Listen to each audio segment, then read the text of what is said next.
इमरान खान का जो सबसे करीबी साथी है, जिसको अपनी लाइफ लाइन कहते हैं और जिसको आगे आगे उन्होंने रखा इक़्तिदार में भी और उसके बाद भी, तैयारी की जा रही है कि उसको उनसे अलग कर दिया जाए। और ये बहुत बड़ा झटका होगा अगर ये मुमकिन हो जाता है। ये किसको तोड़ा जा रहा है, इस पर भी मैं आज के प्रोग्राम में आपको बताऊंगा। इसके साथ साथ आज इमरान खान के करीबी दोस्त, साबिक़ करीबी दोस्त और उनके साथी जो थे माजी में जहांगीर तरीन, उन्होंने बहुत बड़ा दावा कर दिया है कि इमरान खान के करीब सिर्फ 2 लोग वो रह जाएंगे जिन्हें वो नहीं लेना चाहते, बाकी तमाम तर उनका साथ छोड़ जाएंगे। ये कहानी कहाँ तक पहुँचेगी और इसके पीछे कहानी क्या है, ये भी मैं आपको बताऊंगा।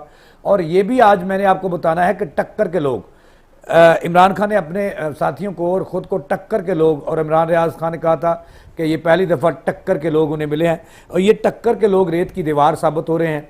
इस पर मैंने आज के प्रोग्राम में बात करनी है। और ये भी मैंने आपको बताना है कि पीटीआई के जो उड़ने वाले परिंदे हैं, इनके लिए 2 घोंसले तैयार हो गए हैं और 2 घोंसलों में ये जा घुसेंगे।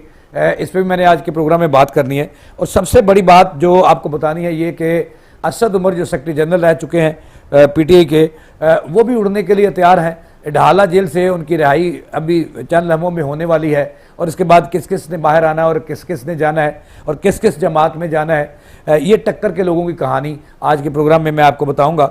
और सबसे आखिर में मैं आपसे सवाल करूंगा कि मुल्क की सबसे बड़ी सियासी जमात जो कल तक थी पीटीआई, क्या उसको तोड़ना या ख़त्म करना ये क्या रंग लाएगा और ये अखलाकियात और कानूनी और आइनी तौर पर जायज़ है, इस पर भी आज के प्रोग्राम में बात करेंगे।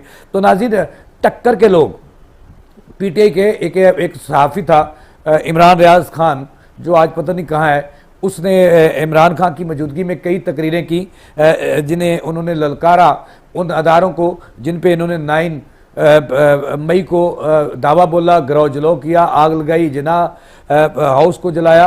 तो उनके बारे में वो कहते थे टक्कर के लोग पहली दफ़ा आपको मिले हैं। तो इमरान खान मौजूद होते थे उन जलसों में और वो हंसते थे, मुस्कराते थे और वाह वाह की तालियां लगाते थे और इमरान रियाज खान को शाबाश भी देते थे। ये टक्कर के लोग जो हैं ये रेत की दीवार साबित हुए हैं और एक एक करके जा रहे हैं। आज जो फवाद चौधरी थे, जो खुद को बड़ी टक्कर का आदमी कहते थे, उसकी दौड़ें तो आपने देखी, लेकिन आज वो भी इमरान खान का साथ छोड़ गए, वो भी चले गए। इससे पहले जो हैं और बड़े बड़े नाम जो हैं वो रुखसत हो चुके हैं और इमरान खान जो है वो तनहा होते जा रहे हैं और तन्हाई का शिकार हैं और नज़रबंदी किसी कैफियत है उनकी ज़मान पार्क में।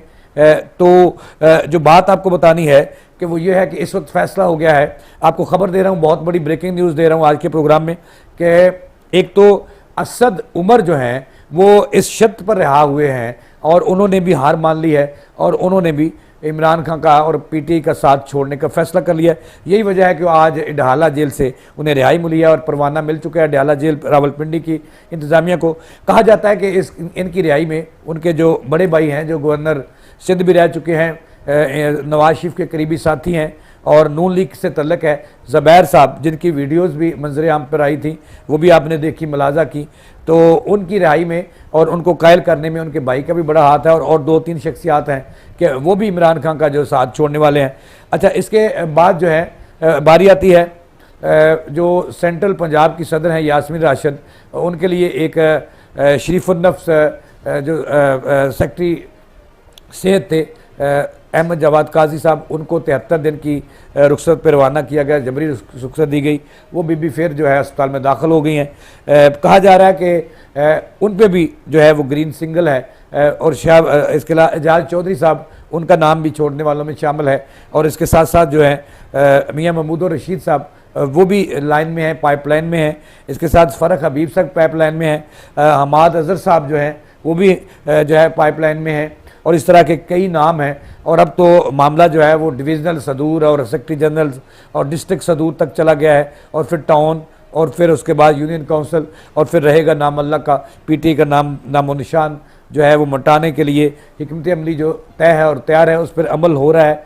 और आज मुझे जो सबसे हैरानी उस वक्त हुई जब टक्कर का आदमी फवाद चौधरी जो है उसने कहा कि मैं मजम्मत कर चुका हूँ, इससे पहले भी 9 मई का वाक़या था और इससे पहले भी मैं कर चुका हूँ और उस वक्त भी की और आज भी करता हूँ, तो वो भी इमरान खान का आखिरकार साथ छोड़ गए।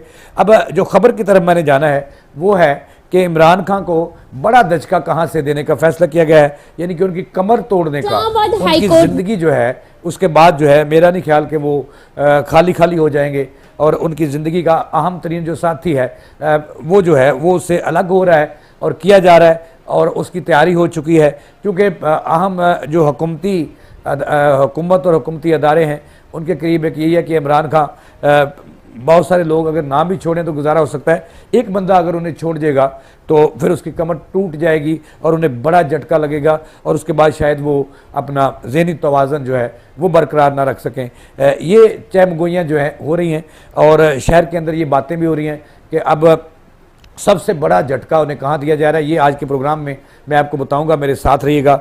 अरे उससे पहले मैंने आपको बताना है कि जहांगीर तरीन जो है और अब्दुल हलीम खान, जिन्होंने इक़्तिदार में जब था इमरान खान तो उनको छोड़ दिया था, उनसे अलग हो गए थे, उनके तलाक दे दी थी उनको और बहुत सारा अरसा जहांगीर तरीन साहब मुल्क से बाहर चले गए, हलीम खान भी गए और वहाँ नवाज शरीफ साहब भी मिले, फिर वापस आ गए। आज अच्छे खासे जो है वो मुतहरक हो चुके हैं और मैंने आपको ये कहना था कि ये जो परिंदे उड़ रहे हैं पीटीआई से, ये कहाँ बैठेंगे, इनके लिए कौन सी जगह है जो घोंसले तैयार हुए हैं। अच्छा, ये मैंने आपको बताना है कि दो बड़े मजबूत घोंसले हैं, एक शाह महमूद कुरैशी साहब का है और उससे पहले फवाद चौधरी साहब को कोई बंदा लेने के लिए तैयार नहीं, क्योंकि उनके क्रेडिट पे बहुत सारी सियासी जमातें हैं, परवेज़ मुशर्रफ भी थे, उनको भी छोड़ा, पीपल्स पार्टी को भी छोड़ा, पीटीआई को अब वो आज उन्होंने छोड़ दिया। तो ये वाद बंदा है जिसको कोई लेने के लिए तैयार नहीं है, ना शाह महमूद कुरैशी उन्हें लेने के लिए तैयार है और ना ही जहांगीर तरीन, लेकिन उन्होंने आखिरकार कहा जा रहा है कि उन्होंने आसफ अली जरदारी के घोंसले में जाना है और वो भी आसफ अली जरदारी की मेहरबानी है कि उन्हें ले ले, वो भी लेने के लिए तैयार नहीं। आज जब उन्होंने प्रेस कॉन्फ्रेंस की, जब छोड़ा तो उन्होंने कहा जी कि वो सियासत से फ़िलहाल ब्रेक ले रहे हैं, उनको पता है कि उन्हें कोई लेने के लिए तैयार नहीं, उनका किरदार ही ऐसा है। तो उसके बाद जो मैंने कहा था कि ये पीटीआई के जो परिंदे हैं ये उड़ने वाले हैं, जो उड़ चुके हैं, जो उड़ने वाले हैं, ये कहाँ बैठेंगे, कहाँ ये बसेरा करेंगे सियासत का। तो इसके लिए मैं तो ये कहता हूँ कि 3 घोंसले हैं इनके पास और सबसे बड़ा घोंसला महफूज तरीन जो समझा जा रहा है वो आसफ अली जरदारी का घोंसला है, नवाज शरीफ का घोंसला है, लेकिन ज़्यादातर बंदे जो हैं वो आसफ अली जरदारी के गिर्द घूम रहे हैं और समझ रहे हैं कि नवाज शरीफ से भी जो बड़ा घोंसला है और जो महफूज तरीन पनाहगाह है वो आसफ अली जरदारी है, क्योंकि आसफ अली जरदारी पुरअमन है और उम्मीद है कि उन्हें जो है वो आइंदा मुल्क की बागदौड़ उनके हाथ में आएगी और उनके बेटे के हाथ में आएगी। इसलिए बहुत सारे जनूबी पंजाब से उन्हें ज़रूरत भी है बंदों की, क्योंकि उनके पास टीम नहीं है जनूबी पंजाब के अंदर इलेक्शन विन करने की ना कोई इतनी ताकत रखता है, लिहाजा जो बंदे टूट रहे हैं। ज़राए का ये कहना है कि बहुत सारे लोग समझते हैं कि उनके लिए जो घोंसला है फारवर्ड ब्लॉक बनने वाला है पीटीआई के अंदर, और वो फारवर्ड ब्लॉक जो है वो जहांगीर तरीन की सूरत में होगा। शाह महमूद कुरैशी अभी तक डटे हुए हैं कि उन्होंने नहीं जाना, लेकिन आखिरकार जाना है, इसके अलावा जब बात नहीं बनती, क्योंकि वो भी कहते थे कि मैं टक्कर का आदमी हूँ और ये टक्कर के आदमी रेत की दीवार साबित हो रहे हैं और आस्ता आस्ता अपने कप्तान का साथ छोड़ते जा रहे हैं। अच्छा, एक घोंसला तो बन गया हलीम खां और जहांगीर तरीन, ये मजबूत तरीन घोंसला है और यहाँ पे फॉरवर्ड ब्लॉक की जो है वो रास्ता निकलना है। एक और पीटीआई नजर आती है जो किसी ने और रजिस्टर करा रखी है, शायद वो ले लें। और शाह महमूद कुरैशी जो है ये भी एक बड़ा घोंसला है। अब मुकाबला है कि किसने इमरान खान की जगह लेनी है, जहांगीर तरीन ने फॉरवर्ड ब्लॉक की सूरत में लेनी है या एक पार्टी नई रजिस्टर कराएंगे, चूँकि एक नई पीटीआई बन रही है। अच्छा, उसके बाद मुकाबला है शाह महमूद कुरैशी में। फ़िलहाल तीसरा जो बंदा है उसका नाम है परवेज़ खट्टक, वो अभी खामोश है क्योंकि उनके बहुत सारे जो केसेस हैं उसको पता चल चुका था, वो पहले ही साइड पे हो गए थे कि करप्शन के केसेस खुल रहे हैं उनके खिलाफ। जब वो वज़ीर आला थे केपी के थे तो लगा था उन्हें अपनी जान बचाने के लिए और बढ़ापा बचाने के लिए वो शुरू से अलग थलग हो चुके हैं। अब 2 बंदों में मुकाबला हो रहा है, 2 घोंसले हैं तो 3, लेकिन वो एक पीपल्स पार्टी का है।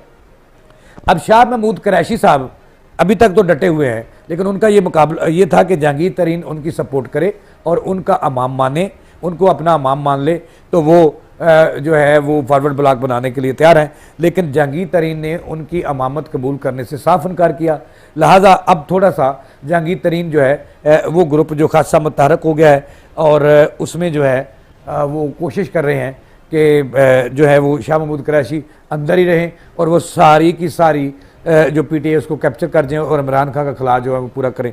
और इसके लिए उन्हें जो है परवेज़ इलाही की भी जो है वो भी ज़रूरत पड़ेगी, और वो भी एक मोरा है, एक साइड पे बैठा है। और इसके साथ साथ ये भी खबर देनी है कि चौधरी वजाहत के जो बेटे हैं, पहले तो वो गए, वो लंदन में हैं और वो प्रेस कॉन्फ्रेंस करने वाले हैं, वो भी एमएनए हैं, हुसैन इलाही, वो भी इमरान खान का साथ छोड़ने के लिए तैयार हैं और उन्होंने फैसला कर लिया है वो काफ लीग में जाएंगे। और ज़ाहिर है चौधरी, जब ये चौधरी बिरादर इकट्ठे हो रहे हैं तो परवेज़ इलाही भी उनकी तरफ ही जाएंगे, ज़ाहिर उन्होंने अपना ख़ानदान बचाना है। तो मैंने आपको बताया कि जो इस वक्त 3 घोंसले जो है परिंदे उड़ रहे हैं और उनकी तरफ जा रहे हैं और अपनी ताकत का मज़ारा जो है जहांगीर तरीन करने वाले हैं। आइंदा 1-2 रोज़ में वो अपनी ताकत दिखा देंगे कि उनके साथ कितने बंदे हैं और कौन कौन हैं। लिहाजा फिर फारवर्ड ब्लॉक और फिर पीटीआई का खात्मा ये हो जाएगा। और अब जो खबर दूसरी देनी है वो ये है कि ये जो अपना पीटीआई है, ये जैसे मैंने घोंसलों की बात की तो इनको टूट तो ये चुकी है तकरीबन, क्योंकि बड़े बड़े परिंदे जो हैं वो उड़ चुके हैं और बाकी जो जेलों में हैं वो भी उड़ जाएंगे और फिर तनहा रह जाएंगे खास सब। और फिर यानी कि इसको पाबंदी का भी एक जो एलिमेंट है वो भी नज़र आ रहा है। तो यहाँ पे एक सवाल बहुत बड़ा पैदा होता है, चूँकि तैयारियाँ मुकम्मल है कलअदम करार देने के लिए, इस पर पाबंदी आयद करने के लिए, क्योंकि 9 मई का जो तमाम तर मलबा है वो इमरान खान पर घाटे, यास्मीन राशिद के घाटे में जो है वो फिट हो गया है। एजाज चौधरी हैं, फ़रख हबीब है, हमाद अजहर हैं और मियां महमूद रशीद हैं, इनके घाटे में वो फिट हो गई है 9 मई जो है। और के 9 मई में इन्होंने जो शरपसंद थे, जिन्होंने वहाँ पे गरौ जलो किया, दरवाजे चोरी किए, मोर चोरी किए और सब कुछ है, ये सारा कुछ उन्हें आबाद फ़ारूक ने दे दिया है, तो इनके गले में फिट हो रहा है। लिहाजा ये आइंदा चंद रोज़ में जो मैं नाम लिए हैं कि इनको पता चल गया कि लंबे जाना है और अगर आर्मी एक्ट के ख़िलाफ़ इनके तहत कार्रवाई हो गई तो ये लंबे जाएंगे, वहाँ से तो 99% लोगों को तो सज़ा होती है। लिहाजा इसको बचाने के लिए इन्होंने भी राब्ते शुरू कर दिए हैं कि हम इमरान खान का साथ छोड़ने के लिए तैयार हैं, लेकिन उन्हें तहफ़्फ़ुज़ फराहम किया जाए, उनके केसेज जो है वो उनसे उनको निकाला जाए। तो ये बात से चलती रहेगी। आज जो अहम खबर है आज के दिन में, एक तो फवाद चौधरी साहब गए और दूसरा जो है फवाद चौधरी साहब ने भी कोई अच्छा नहीं किया कि उन्होंने भी, मैं समझता हूँ कि इमरान खान से गद्दारी की है। दावे तो वो बहुत करते थे और वो मिट्टी की दीवार भी साबित नहीं हुए और आज उन्होंने मजम्मत भी कर दी 9 मई के वाक़यात पर। और असद उमर साहब हैं, वो भी मजम्मत करने वाले हैं, वो भी बाहर आने वाले हैं और मामला तय हो गया, उनके भाई ने तय करवाए हैं। अच्छा, तो सवाल नाज़रीन आपसे एक खबर जो मैंने आपको देनी है कि इमरान खान को बड़ा झटका कहाँ से दिया जा रहा है और इसके लिए ताने बाने क्या बुने गए हैं और क्या राब्ते हुए हैं और ये ऐसा क्यों किया जा रहा है, और इस पे वो जिसका झटका देना है वो तैयार भी हुई है बीबी साहबा के नहीं हुई, इस पर मैंने बात आपको बतानी है। लेकिन उससे पहले मैंने आपसे सवाल रखना है आपके सामने नाज़रीन कि इसमें कोई डाउट नहीं, दो राय नहीं, कि एक वक्त था और आज भी है कि पीटीआई मुल्क की सबसे बड़ी सियासी जमात बनकर सामने आई और 4-5 सूबों में उनके अरकान असम्बली थे, हुकूमतें भी थी। एक वक्त था कि पीटीआई की हुकूमत बलूचिस्तान में भी है, केपीके में भी है, कश्मीर में भी है, पंजाब में भी बनी। तो इसका मतलब ये कि वो मुल्कगीर पार्टी और उसको टूट चुकी है अब, और उसके पल्ले कुछ नहीं, और टक्कर के लोग जो हैं अब वो टक्करें मार रहे हैं इधर उधर जाने के लिए कि हमारी जान बच जाए। ये टक्करें मार रहे हैं, टक्कर के, हम टक्कर के लोग हैं, ये टक्कर के लोग जो हैं अब टक्करें मार रहे हैं। अंधेरे में भी मारते हैं और दिन के अजाले में भी मारते हैं, तारीखी में मारते हैं कि अल्लाह के लिए कोई, अल्लाह के नाम पर उन्हें कोई बचा जाए, उनके गुनाह माफ़ कर दिए जाएँ ताकि उनकी ज़िंदगी और उनको जेल नहीं काटी जाती। तो ऐसे कोई सियासतदान थोड़े होते हैं जो मियाँ मिट्ठू होते हैं, और मुझे लगता है कि इमरान खान के गिर्द जो है टक्कर के लोग नहीं थे, मियाँ मिट्ठू थे, इब्नुल वक्त थे, जो साबित कर रहा है कि वो आस्ता आस्ता जा रहे हैं और रात की तरीके में टक्करें मार रहे हैं टक्कर के लोग कि जान छूट जाए। यार ये क्या तमाशा है यार। तो इसका मतलब कि पाकिस्तान में सियासतदान तो ना हुए। इमरान खान साहब, आपके चेहरे से नकाब उल्ट चुका है और चादर हो चुका है कि ये लोग जो थे ये सियासतदान नहीं थे, ये फसली बटेरे थे जो आपके गिर्द जमा थे, कप्तान करते थे, और अब ये मिट्टी के खिलौने साबित हो रहे हैं टूट फूट के साथ। अच्छा, अब मैंने नाज़रीन आपसे सवाल ये करना है कि मुल्क की जो सबसे बड़ी सियासी जमात पीटीआई थी, उसको तोड़ना और उसको ख़त्म करना क्या अखलाकी तौर पर जायज़ है? और इसके आने वाले वक्त में जो खमियाजा है वो किसको भुगतना पड़ेगा। चूँकि मैं देख रहा हूँ नाज़रीन, मैं आपको सच्ची बात बता रहा हूँ, कभी कभी मैं सच्ची बात आपको बता देता हूँ कि मैं जो देख रहा हूँ, जो मैं थड़े पे रात को बुज़ुर्गों के साथ बैठता हूँ मुख्तलिफ़ इलाकों में, मैं गली कूचों में, और मैं दुकानदारों से, मैं ब्यूरोक्रेट्स पे, मैं डॉक्टर्स से, मैं लेबर तंजीमों से, मैं सियासी जमातों से, मैं जिमखाना के अंदर, मैं मार्केटों के अंदर, मैं स्कूलों के अंदर, मैं हस्पतालों के अंदर लोगों से मिलता हूँ और उनसे पूछता हूँ कि अब क्या होगा। तो वो जो लोग हैं वो अगरचे इस वक्त टक्कर के लोगों की टक्करें जो है वो दिन रात नज़र आ रही हैं, और वो लोग ये कहते हैं, मैं नहीं कह रहा, वो लोग कह रहे हैं कि लोग तो अब भी जो है इमरान खान को लीडर मानते हैं और उनके साथ खड़े हैं, और वो जो बातें करते हैं वो ऑन कैमरा नहीं कर सकता चूँकि वो बड़ी ख़तरनाक लोग बात करते हैं। तो मेरा सवाल ये है कि क्या ऐसी सियासी जमात जो मुल्क गिर जमात हो उसको तोड़ना जायज़ है कानूनी तौर पर, अखलाकी तौर पर? और उधर तुम इधर हम, इधर हम उधर तुम, जिन्होंने नारा लगाया तो फिर क्या हुआ? खुदा न खास्ता, अल्लाह ना करे मेरे मुंह में खाक। तो जब ये तोड़ देंगे, उस पर पाबंदी आयद कर देंगे और उसको खेरू खेरू टुकड़े टुकड़े कर देंगे, कर दें, तो क्या आवाम के दिल से उस खान जो वो बच चुका है उसकी मोहब्बत निकाल लेंगे? अगर इलेक्शन होता है तो फिर ठप्पे जब लगेंगे अंदर, तो फिर अगर उन्होंने उनके हक में ठप्पे लगा दिए तो फिर यानी कि इमरान खान का बुखार तो उतर चुका है, क्योंकि वो कहते थे कि मैं 2/3 अक्सरियत लेके कामयाब होऊंगा। तो ये बात भी सच थी किसी हद तक, क्योंकि जो हम देखते थे इतने थे बड़े जलसे, लेकिन अब उन पर बुरा वक्त है, टक्कर के लोग जो हैं टक्करें मार रहे हैं। तो अगर इलेक्शन हो जाता है तो फिर क्या? ये मैं आप पे सवाल छोड़ रहा हूँ। तो फिर लोग किसका साथ देंगे, किसकी तरफ होंगे? क्योंकि इमरान खान के जब PTI पे अरूज आया तो उससे पहले उन्होंने उन लोगों को कहा था कि एक मैंने प्रोग्राम दूसरी तरफ निकल जाएगा, यहाँ से शुरू करेंगे, लेकिन नाज़रीन एक बात मैंने आपको बतानी है। जब काफ लीग बनी तो मेरी दावत पे जनाब मुजीबुर रहमान शामी साहब से मिलने के लिए इलेक्शन जीत के चौधरी परवेज़ लाई और चौधरी शुजात आए। ये ऑफ द रिकॉर्ड बात थी, और ऑफ द रिकॉर्ड बात जो आती है वो सहाफ़ी के लिए कोई ओपन करना अच्छी बात नहीं है, लेकिन वक्त का तकाजा है कि मैं तारीख रकम करूं और आपको बताऊं कि ये जमातें जब टूटती हैं तो किस तरह से और बनती हैं तो किस तरह से। अच्छा, ये दूसरी तरफ बात निकल गया, लेकिन आपको बताना बड़ा ज़रूरी है। नाज़रीन, उस वक्त मुजीबुर रहमान शामी साहब यानी कि से मुलाकात के लिए, और मेज़बान जो था वो शामी साहब ही थे, किबला हमारे जर्नैल सहाफ़त मुजीबुर रहमान शामी साहब, मेरे मुर्शद पाक वही थे। तो जब मैं बीट रिपोर्टर था काफ लीग का, मैंने जब वो इलेक्शन जीता उन्होंने, तो मैंने उन्हें दावत दी कि हमारे फोरम में हल्फ उठाने से पहले चौधरी साहब तशरीफ़ लाए। वो चौधरी शुजात साहब भी उस वक्त बिल्कुल ठीक थे। दोनों भाई जो थे वो हमारे फोरम में आए। तो फोरम में गुफ्तगू करने के बाद जनाब उमर मजीब शामी साहब के कमरे में बैठे थे, तो वहाँ पे मेरे से एक बात निकल गई। तो मैंने कहा, चौधरी साहब ये बताएं कि आप नून लीग से अलग कैसे हुए थे और किस तरह से आपने एक वक्त जो नवाज शरीफ के साथ गुजारा था, किस तरह आपका हौसला बढ़ा, वो वाक़या तो बताएं। तो चौधरी शुजात ने मुझे कहा कि जवेद इकबाल, आप तो मुझे तकरीबकारी को लगते हो। मैंने कहा, चौधरी साहब आप दी बात बताओ, ऑफ द रिकॉर्ड।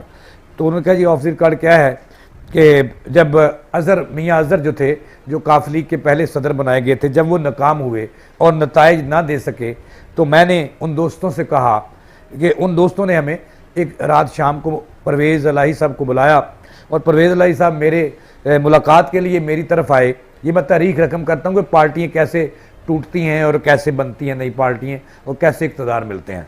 ये मैं चौधरी साहब की अल्लाह रसूल को हाज़िर नाज़िर जान के कह रहा हूँ, जो बात मेरे कानों से सुनी, मेरे सवाल के जवाब में उन्होंने जवाब दिया। तो उन्होंने कहा, जी ये भी एक तारीख है। मैंने कहा, तारीख क्या है? तो उन्होंने कहा, दौड़े दौड़े परवेज़ इलाही साहब मेरे पास आए। तो उन्होंने कहा, जी कि वो कहते हैं, दोस्त मेहरबान कहते हैं कि चौधरी अज़हर आप नून लीग को नहीं छोड़ रहे, और मियाँ अज़हर जो हैं ये नताइज नहीं दे सके, इनको काफ लीग का सदर बनाया था और जो बंदे थे वो भी इनके साथ मिल गए, तो हम चाहते हैं कि आप इसकी क़यादत करें। तो चौधरी शुजात साहब कहते हैं कि जब परवेज़ साहब मेरे पास आए तो मैंने परवेज़ लाई को कहा कि परवेज़ पैरां ते भार पा, और अब हम उम्र के, यानी कि पंजाबी में उन्होंने मुझे कहा, पंजाबी में मैं कहूँगा लफ्ज़ बलफ्ज़, उन्होंने कहा कि मैंने परवेज़ को कहा, ये चोरी शुजात कह रहे हैं, मैं नहीं कह रहा, मेरे लिए अदब का नाम है चोरी परवेज़, लिए सब अच्छे आदमी हैं। तो उन्होंने कहा परवेज़, मैंने कहा परवेज़ पैरों ते भार पा, तो हुण असी उस उम्र के हिस्से च नहीं है कि असी लित्तर खा सकीए। जो उन्होंने कहा था वो मैं नहीं कह सकता, कि जो उन्होंने पंजाबी ठेस पंजाबी में कहा था कि हुण असी उम्र के उस हिस्से से हैं तो असी डैश थे वो नहीं खा सकते, लिहाजा उनको कहो जी कि ये आप दे दें, सवेरे अलहदगी का ऐलान हम कर देते हैं। तो इस तरह काफ लीग बनी और चौधरी बरादरान के हाथ में आ गई वो काफ लीग, और फिर इक़्तिदार में आ गए, बंदे भी पूरे हो गए, रातों रात हो गए। तो इसी तरह अब मैं बात से बात निकलती है, तो इसी तरह का कोई कारनामा है। तो ये सवाल नाज़रीन मैं आप पे छोड़ता हूँ कि नून लीग तो फिर ज़िंदा होगी, नून लीग पे भी कड़ा वक्त आया, उनके बंदे इस पिछले दौर में नहीं टूटे तमाम तर कोशिशों के बावजूद, और पीटीआई के जो हैं वो टक्कर के लोग जो हैं वो टक्करें मार रहे हैं इधर उधर।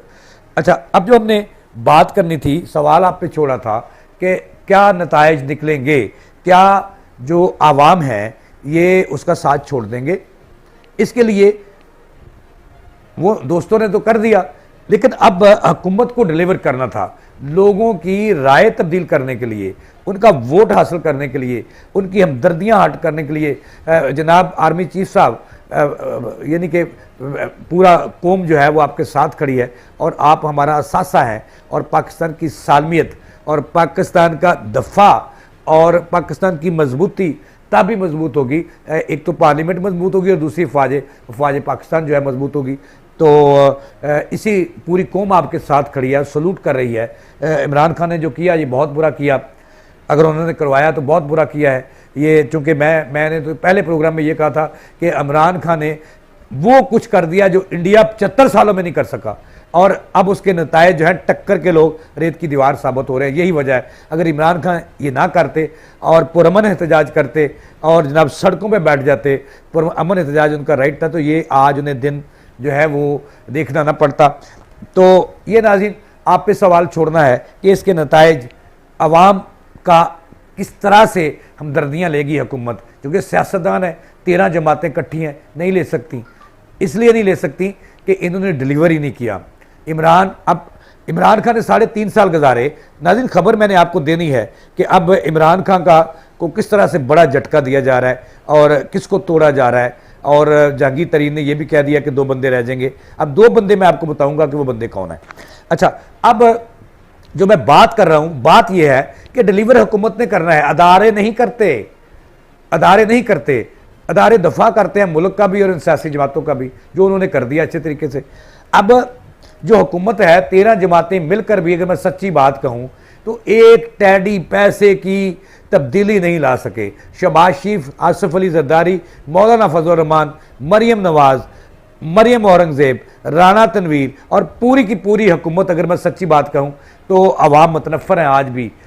जनाब आर्मी चीफ साहब, एक चवानी का ये डॉलर जो है वो 300 के ऊपर चला गया, आटा जो है वो मिल नहीं रहा, 200 रुपये किलो से ऊपर चला गया, घी जो है वो 800 से ऊपर चला गया, अंडे जो है वो 300 रुपये दर्जन से ऊपर चले गए, और जनाबे वाला मुल्क के अंदर जो है वो डकैतियाँ बढ़ गई, चोरियाँ बढ़ गई, और जनाब महंगाई का एक तूफान है, इतना ये जिन वापस नहीं डाल सके, पेट्रोल कहाँ का कहाँ निकल गया। तो भाई क्या बयानियाँ है, अगर ये इलेक्शन होते हैं तो ये डिलीवर इन्होंने एक चवानी का एक बंदा भी इनके साथ नफरत करते हैं लोग। यही वजह है कि अगर ये रिलीफ देते हैं आवाम को पेट्रोल के शोबे में, पेट्रोलियम के शोबे में, अद्वियात, अब अद्वियात देखें, मैं माजर के साथ आपसे कि इनको पूछने वाला कोई नहीं है कि जो स्टेंट एक गरीब बंदे की बीमारी, दिल की बीमारी है, गरीब बंदे को ज़्यादा होती है, एक स्टेंट जो है जो दिल की शरेआन खोलता है, वो आज से कुछ रोज़ कबल तक वो जो मेडिकेटेड नहीं है, एक आम सा जनरल स्टेंट है, वो 20 से 25 और 30 हज़ार तक था। अब इन्होंने उसकी कीमत एक आसान किया इस कौम पर। एक तरफ ये इमरान खान को कुचलना चाहते हैं और दूसरी तरफ आवाम को ये हमदर्दियाँ लेना चाहते हैं। भाई किस तरह मिलेगी ये स्टेंट? इन्होंने 1.5 लाख रुपए का कर दिया है, एक स्टेंट 1.5 लाख रुपए का कर दिया है, और कोई पूछने वाला नहीं। 70% अद्वियात की कीमतें बढ़ा दी हैं और कोई पूछने वाला नहीं है, ठीक है ना जी। और एक डिसिप्लिन बंदे की ताकत नहीं रहेगी, और जो एक मजदूर है 1200 रुपया दिहाड़ी ले रहा है, उसके पास आटा खरीदने के लिए ताकत नहीं रह गई। एक वक्त की वो रोटी खाता है, दोपहर की नहीं करता, फिर शाम की, और बच्चों को लॉलीपॉप देता है। लोगों ने, मैं क्या क्या आपको बताऊं इनके कारनामे, जो हमदर्दियाँ लेना चाहते हैं, इमरान की जगह लेना चाहते हैं कि जनाबे वाला जो 70% लोग थे जिनके बच्चे प्राइवेट स्कूलों में पढ़ते थे, वहाँ से उन्होंने हटा के फीसें नहीं दे सकते, सरकारी स्कूलों में ले गए, दादोशुमार ले लें। तो ये कौन सा बयानिया है जो इन्होंने, एक इमरान खान का अल-कादर ट्रस्ट और दूसरा जनाब घड़ी, ये तो कोई बात नहीं, वो किस तरह लेगी उनकी जगह। और अगर अवाम ने मोहर ना लगाई तो फिर ये कहाँ स्टैंड करेंगे, क्योंकि इनको चाहिए तो ये था इस हुकूमत को कि अवाम को बड़े रिलीफ देती, वो नहीं दिया। एक सस्ता आटा जो है और एक मुफ्त आटे का एक तोड़ा जो है, क्या आटे से रोटी खानी है? जनाब आर्मी चीफ सब इनसे पूछे कि सिर्फ आटा ही चाहिए गरीब बंदे को, और कुछ नहीं चाहिए, और कुछ नहीं चाहिए। मिर्चा उनके काबू में नहीं है, गोश्त जो एक मजदूर है और ज़्यादातर अक्सरियत मजदूरों की है, और ऐसे लोग हैं जो 30,000 और 40,000 के नीचे हैं, वो बजट बना के दिखा दें। शहबाज शरीफ वज़ीर-ए-आज़म पाकिस्तान बचा के दिखा देना कि सिर्फ एक आटा ही है जिसकी बलबोते पर इलेक्शन में जाना चाह रहे हो। एक बंदे ने तुम नहीं जा रहे हो, तुम नहीं जा रहे हो, लेकिन आप भी तो तैयारी करो। अवाम की हमदर्दियाँ, अगर इलेक्शन हो जाता है तो मेरा नहीं ख्याल कि आपको, अगर यही वतीरा गवर्नमेंट का रहा तो जनाब वाला ये हमदर्दियाँ अवाम की ले सकेंगे और राय तब्दील कर सकेंगे। इसके लिए इनकी बड़ी मेहनत करना होगी, मेहनत दरकार है। सिर्फ लड़ो, एक दूसरे को नीचा दिखाओ और कुर्सी की जंग लड़ो। कल इमरान इन्हें कुचल रहा था, आज ये कुचल रहे हैं और इस्तेमाल हो रहा है कोई और, ठीक है ना जी। और अवाम में जो है वो बढ़ रही है बेचैनी। ये चीज़ें, इस पे काबू करने की जरूरत है जो कोई नहीं बता रहा। अब हम आते हैं अपनी असल बात की तरफ। मैंने कैथारसिस किया और सच्चा किया है और सच्ची बात बताई है कि अवाम मुतनफ़र हैं, और अगर ये हुकूमत उन्हें कोई बड़ा रिलीफ दे दे तो इमरान खान को वो लोग भूल जाएंगे जितना उसका मीडिया ट्रायल हुआ है, जितना होना यानी कि टुकड़े टुकड़े पीटीआई हो गई है, अवाम उनको भूल जाएंगे। अवाम को चाहिए सस्ती चीज़ें, इतने पैसे चाहिए जिससे वो अपना दरगुजर कर सके, अपने बच्चों के स्कूलों की फ़ीस दे सके। अब बच्चों को अगर वो समोसा मांगते हैं तो उनको बर्गर नहीं तो पकौड़ा तो दे दे। तो ये आज इस पे आर्मी चीफ साहब इनको समझाएं, इस हुकूमत को, कि इस तरफ उनका मुकाबला करना है तो बहुत कुछ हो गई है, बस करें। उनकी तरफ जो है वो अवाम को रिलीफ दें और अवाम की राय तब्दील करें, फिर जाकर इनकी फतह होगी। अदरवाइज़ दिलों के भेद खूब जानता है, जब मोर लगेगी तो बंद कमरे में लगेगी और अंदर टेंट में लगेगी तो वो ठप्पा कहीं और लगेगा। अगर ऐसी यही रहा। अब आते हैं असल खबर की तरफ। नाज़रीन, मैंने कहा था कि इमरान खान को बड़ा झटका देने की तैयारी हो रही है और कर ली गई है, और इसके लिए अलीम खान जहांगीर तरीन ने भी दावा किया कि जनाब वाला 2 बंदे रह जाएंगे, बाकी मेरे तमाम रास्ते में। और ये बंदे जो उनके करीबी साथी हैं वो बता रहे हैं कि एक रह जाएगा जुल्फी बुखारी और दूजी रह जाएगी पिंकी पीरनी, और वो गलत कह गए, और तीसरी फराग होगी। ये नहीं, ऐसा नहीं है। खबर जो मैंने आपको दे दी है, मुझे बड़े सदका ज़राए ने ये इतला दी है और ये खबर दी है कि इमरान खान के जो असाब हैं ये शल नहीं हो रहे, और इमरान खान जो है मजबूत असाब के साथ, अगर थे वो इस वक्त ज़मान पार्क में ऐसी ज़िंदगी गुजार रहा है तन्हाई की जैसे नज़रबंदी की कैफियत हो। लेकिन अब जो फैसला हुआ है, हुकूमत जो चाह रही है, हुकूमत के जो अकाबरीन आपस में मशवरा कर रहे हैं कि इमरान खान को बड़ा दचका दें ताकि उसको ज़हनी अजियत हो और ज़हनी तौर पे वो टूट जाए। पार्टी तो उसकी तोड़ दी, लेकिन ज़हनी तौर पे भी उसको टूटना चाहिए, उसके असाब टूटने चाहिए और वो ज़हनी मरीज़ बन जाए।